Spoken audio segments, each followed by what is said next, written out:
Hello everyone, it's Anna and welcome back to another week on the Uplift series. And I wanted to share a conversation that I've been having this week with many of our women in our community, and that is about the elusive element called time.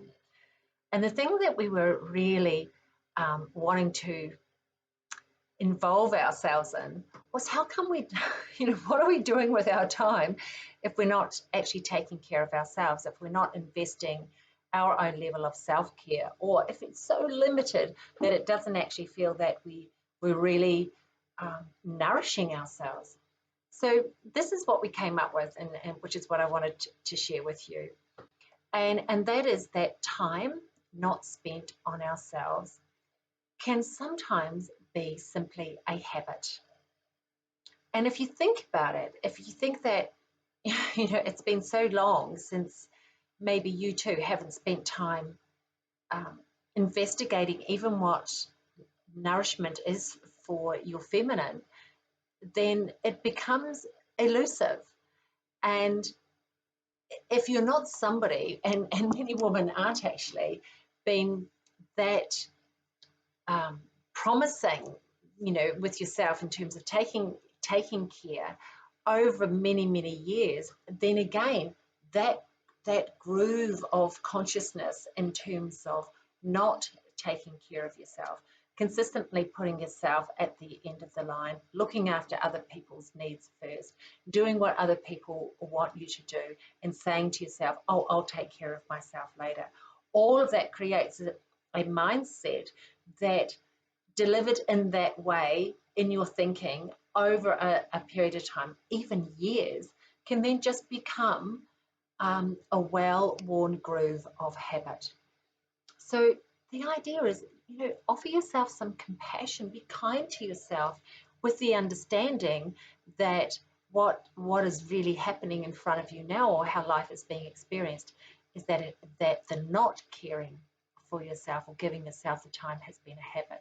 So how do you change a habit?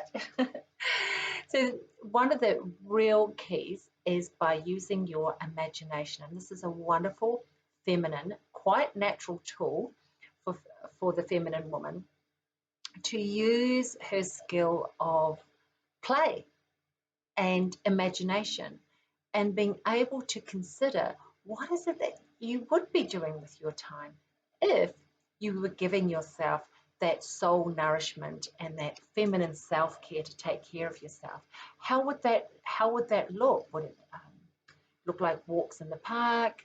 Would it look like having a regular retreat time with a couple of girlfriends over a weekend once a month? What would you be doing that would really nurture you and give you the space that you needed to allow yourself to come back into that place of wholeness and not feeling so fragmented by taking care of everybody else? So imagination also is using a different part of your brain. So when you come into that place of being able to imagine a different outcome, guess what? You are opening up to allowing the divine to meet you and receive a different outcome. So I know that it does take some work, as the women in our community have often said, and me too. I mean, this has been created because it's how I had to learn it. Is that, using the imagination means that you're switching off that it must look this way to I wonder how this could look for me. So be kind with yourself. You can pop into the exercise below and look at what change would look like for you in a more nourishing and feminine way. And that time will be created out of you knowing first how you would like to experience it, and then dropping into that feeling once you can imagine what it looks like. So enjoy the exercise. I hope it's really helpful for you. We're all doing a test on it here in our community of conversations with women, and let's all work on it together and give ourselves some much needed love and nurturing. Okay, I look forward to talking to you again soon. Bye.